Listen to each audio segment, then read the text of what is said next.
Bonsoir, bienvenue en live cuisine.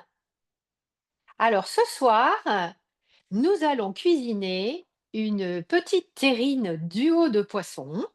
L'intérêt de cette terrine, c'est qu'on peut la préparer la veille. Elle est encore meilleure quand on la déguste le lendemain. Donc, on va travailler avec 3 poissons différents. Je vous présenterai les ingrédients après.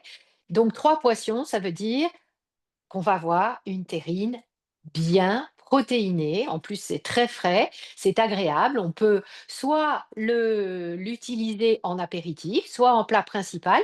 La terrine se tient très très bien, donc on peut la couper en tranches. Pendant la cuisson, eh beh, moi je vous quand même la cuisson est assez longue, elle est au bain-marie, ça peut aller selon les fours jusqu'à 45 minutes. Je vous proposerai en bonus, une petite recette de crème sauce crème, en accompagnement menthe pistache, qui est vraiment délicieux. Alors si vous n'aimez pas la menthe et la pistache, ben, il faudra remplacer par des pignons de pain et de l'aneth par exemple, mais on en reparlera tout à l'heure. Alors, bon, je pense que tout le monde est connecté. OK, bienvenue à toutes. Alors, on va commencer, bah, par les ingrédients. Alors, nous avons en termes de protéines, on a 4 œufs de taille moyenne. On a 2 tranches de saumon fumé ou de truite fumée effilochée. Donc si vous ne l'avez pas fait, il faudra bien penser à l'effilocher. Le saumon fumé, on va le mettre en petits morceaux avec les doigts dans l'appareil. Alors, le saumon. Donc moi, j'ai pas trouvé un beau pavé de saumon. C'était 2 petits pavés pour avoir mes 300 grammes de poisson frais. Mais c'est pas un problème, je vous montrerai comment on les met, comment on l'intègre dans la terrine. Donc 300 grammes de saumon et 300 grammes de poisson blanc. Moi, j'ai d'habitude, c'est vrai que je le fais plutôt avec du cabillaud. Là, j'ai trouvé du lieu noir. Le lieu noir, très bien aussi. Le loup de mer est parfait. Du moment que c'est un poisson blanc, c'est super. L'important, c'est qu'il n'y ait pas d'arêtes. Donc, je vous déconseille bah, les poissons comme le merlan où il y a toujours des petites arêtes qui traînent. Ou un poisson comme la sole qui est très cher. Donc, on prend un petit poisson. Donc là, nos protéines, on est OK. Maintenant, avec quoi va-t-on faire l'appareil? On va avoir besoin d'herbes pour donner du goût et de la fraîcheur. Donc, pour moi, ce sera de la nette et de la ciboulette fraîche du jardin. Un oignon, alors j'ai pris un oignon doux pour que le goût là aussi ne passe pas. C'est vraiment le goût de la terrine de poisson qui est important, donc oignon doux. Et justement au niveau de l'ail, j'ai pas pris de l'ail frais, j'ai pris de l'ail semoule pour que ce soit plus doux. Je vais ajouter un petit peu de piment d'Espelette pour relever le tout. Pour faire du liant et qu'on ait une belle texture dans notre terrine, on va mettre de la chapelure entière, donc 30 à 50 grammes, c'est vous qui décidez si vous voulez qu'elle se tienne très bien. Donc moi, je vais mettre 50 grammes de chapelure et je vais rajouter une petite cuillère de psyllium, ça fera plaisir à Chantal. Voilà, bon, je pense que j'ai tous les ingrédients et on a oui, j'ai oublié, la crème fraîche. Je vais prendre de la crème fraîche semi-épaisse, 150 à 200 millilitres de crème fraîche. Donc là, moi, dans le ce que je vous avais donné comme indication, on était sur c'était une recette avec 20 centilitres de crème fraîche. Donc 200 pour vous, ça sera 200 millilitres de crème fraîche. C'est une terrine pour 8 parts. Donc vous pourrez couper 8 belles parts de la terrine. Donc si c'est un plat principal, vous mangez 2 parts. Si c'est en entrée, vous mangez une part. OK, et ben, on va commencer notre petite recette. Alors le four, on va le préchauffer à 160 degrés. On y va. Voilà, four en préchauffe et on va préparer tout de suite notre bain-marie. Donc moi, c'est toujours très simple. Je prends un petit moule à tarte et je mets mon moule à cake dans mon moule à tarte et j'ajouterai un petit peu d'eau avant de mettre au four. C'est la meilleure technique que j'ai trouvée, comme j'ai pas de plat bain-marie. Pour le faire, il faut que ce soit de la bonne taille. Vérifiez bien avant. Hein. Si au dernier moment vous vous apercevez que le moule à cake est trop grand par rapport à votre plat qui réceptionne l'eau, ça peut être embêtant. Quant au moule, bah, c'est à vous de décider si vous voulez le beurrer, le huiler, le chemiser. Moi, vous avez, la plupart d'entre vous ont des super moules silicone haut de gamme, donc ça se démoule tout seul. Moi, j'ai un petit moule à tarte qui est formidable. Là aussi, c'est pas la peine d'en rajouter. Donc, à vous de choisir. Vous pouvez mettre du papier sulfurisé aussi si vous préférez. Mais bon, pour donner la forme, une jolie forme à la terrine, le papier sulfurisé, c'est pas toujours simple. Faut faire des petites encoches. À vous de décider. Donc, maintenant que tout ceci est prêt, on va commencer à préparer ce qu'on va mettre dans notre robot mixeur. Alors, on va éplucher l'oignon. C'est la première chose. Tout le reste a été préparé, hein. Vous vous rappelez, les poissons sont sans peau. Vous avez enlevé les petites arêtes. Quant à votre truite ou à votre saumon fumé, les deux tranches, vous les avez effilochées. Et on a tout ça à portée de main, ainsi que les œufs. C'est parti. Alors, l'oignon. Donc là, je vais juste enlever le petit germe à l'intérieur. Je vais le couper en quatre. Il va partir direct dans le robot. Voilà. Donc cette terrine, moi, je vais la manger demain soir. J'ai décidé de la faire cuire ce soir. Je la mettrai au frais dans un film plastique et je la mangerai demain soir. On peut la congeler aussi. Alors veillez bien à ce que ce soit bien isolé pour qu'il n'y ait pas d'eau qui rentre dedans et qui fasse de la glace, hein, pour qu'elle se tienne bien. Ok, alors maintenant, on prend le bol de notre robot et on va installer dedans notre poisson. On va couper le poisson en gros morceaux. Alors là, c'est le poisson blanc qu'on met dans le robot, hein. C'est le dernier moment pour regarder s'il reste des arêtes. Je pense que je l'ai bien désarrêté. Voilà. C'est l'avantage du lieu noir, il n'y a pas beaucoup d'arêtes. C'est parti. Alors, je vais commencer par mon poisson. Et je vais ajouter tout de suite mon petit ail semoule. Donc, voilà. Ça correspond à peu près à 1 cuillère à café d'ail semoule. Et la chapelure, je l'ajouterai après. Par contre, les herbes, je vais le faire tout de suite. Alors, je prends mon aneth.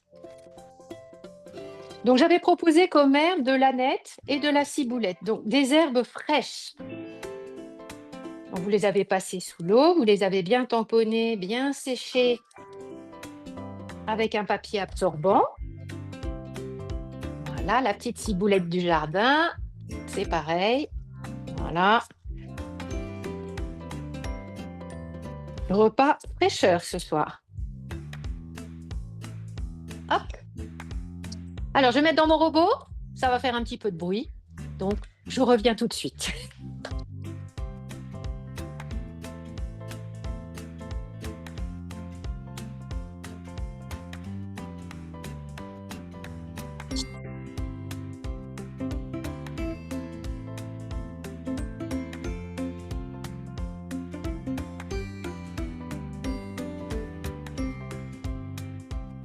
Voilà, une fois que c'est fait, je vais ajouter mon oignon. Et je continue avec le robot.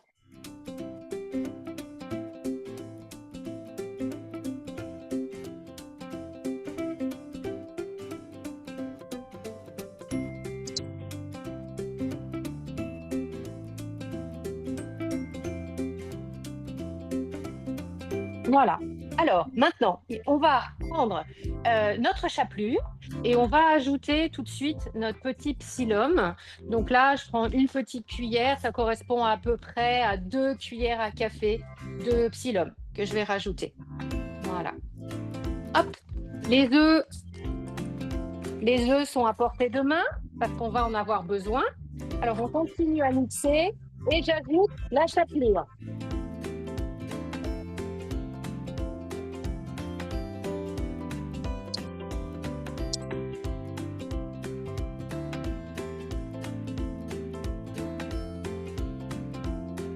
Voilà, c'est bien mixé. Je ne sais pas si on va battre le record de la préparation simple, mais là, logiquement, ça devrait aller très, très vite. Maintenant, on va prendre nos œufs, notre crème qu'on va mettre dans le robot Et puis là, vous allez préparer votre piment d'Espelette, votre sel et votre poivre. C'est là où on sale, on poivre et on met le piment dans la préparation. Allez, donc le piment, le poivre. Alors comme toujours, moi je suis assez généreuse sur le poivre, je fais attention sur le sel. Donc le poisson, c'est salé. Voilà. Un petit coup de robot.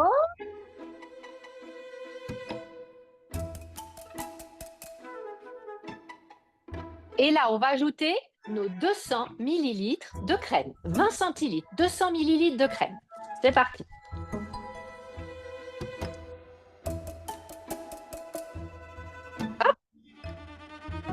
Et on redonne un petit coup.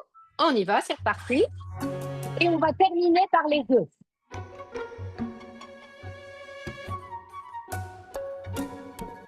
4 œufs.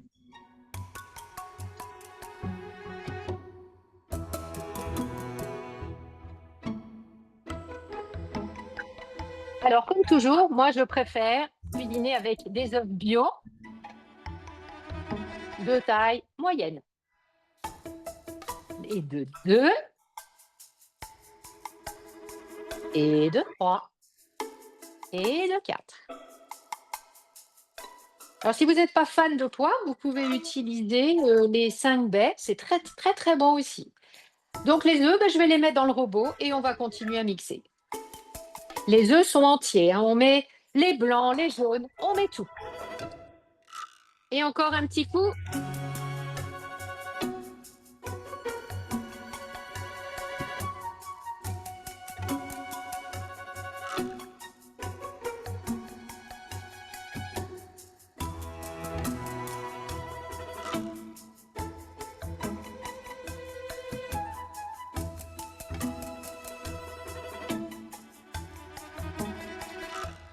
Voilà, notre appareil est prêt. Alors, si vous sentez, vraiment, il y a ce mix, hein, poisson, herbes fraîches, super agréable. A priori, c'est pas la peine d'ajouter de citron parce que je vais vous proposer une petite sauce d'accompagnement où il y aura du citron. Mais si vous avez peut-être envie d'avoir une petite pointe de citron, bah n'hésitez pas. Mais moi, je préfère que ce soit la sauce bien fraîche avec le citron à côté. Alors, on va prendre notre plat. Vous allez voir, c'est hyper compliqué. Voilà, notre appareil est prêt. Donc, on va mettre la moitié de l'appareil dans notre plat, juste la moitié. Voilà. Et on tape 2 fois, on répartit bien et là, on va installer. Alors, si c'est un gros pavé de saumon, eh ben, vous le mettez dans toute la longueur. Vous aurez bien vérifié auparavant que c'est la bonne longueur. Vous voyez, moi, c'est des petits pavés, donc je vais les mettre en quinconce. Voilà. Et on enfonce avec les doigts. Voilà. Donc, ça nous donne ça. Notre pavé de saumon au milieu, dans l'appareil. Ensuite, on va terminer de recouvrir avec la deuxième moitié de l'appareil. Donc, c'est parti.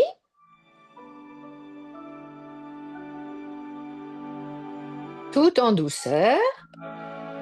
Et après, on va ajouter notre petite truite ou notre saumon fumé.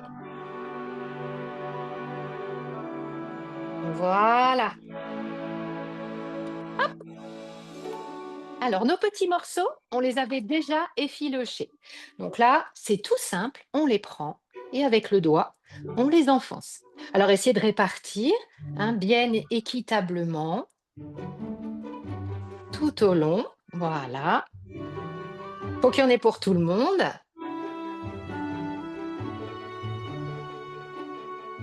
Donc, vous voyez, là, ça nous a pris une petite dizaine de minutes pour préparer notre petite terrine.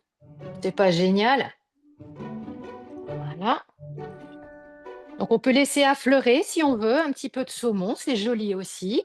Vous pouvez rajouter, si vous aimez ça, des petits pignons de pain torréfiés ou des petites graines de sésame. C'est très joli aussi. Moi, je vais le faire totalement naturel parce que j'aurai des pistaches concassées dans ma petite sauce après. Voilà, je vous montre. Voilà, tout simple, tout simple. Alors, je vais me laver les mains. On va mettre de l'eau. Vous avez bien veillé à préchauffer votre four à 160 degrés. On va mettre de l'eau parce que là, elle va cuire au bain-marie. Donc, on va mettre de l'eau dans le moule du dessous. Et c'est parti pour, allez, on va dire 40 minutes. Mais vous vérifierez bien, on ne va pas rester ensemble pendant 40 minutes, hein, soyez rassurés. Vous vérifierez bien que c'est cuit en mettant un petit couteau, la pointe du couteau, dans votre terrine. Prenez la pointe d'un couteau, vous connaissez l'astuce, on met la pointe du couteau, on enfonce. Si elle sort sèche, c'est que c'est prêt. Voilà. OK. Alors, je regarde mes petites indications. Je vous ai tout dit. Est-ce que je vous ai tout dit? Voilà. Alors, quand la terrine sera cuite, vous allez l'enlever du plat avec de l'eau. Vous ne la démoulez pas. Vous allez la mettre sur une grille de refroidissement jusqu'à ce qu'elle soit à température ambiante. Une fois qu'elle est refroidie, ce qui est dit, on peut la manger tiède, c'est très très bon aussi, mais si vous voulez comme moi la garder, eh bien vous allez la retourner dans de l'alu ou du film alimentaire, vous la mettez sur un plat de présentation et hop, vous la laissez au frais jusqu'au lendemain où vous pourrez la déguster. Voilà, je vous souhaite une belle soirée, Vicky, toi aussi, beau week-end. Et puis on se retrouve mardi pour notre réunion où cette fois-ci nous allons parler des aliments importants pour booster la graisse brune, la graisse qui va aider notre métabolisme. Je vous souhaite une très très belle soirée et je vous dis à bientôt. Je vous embrasse, au revoir.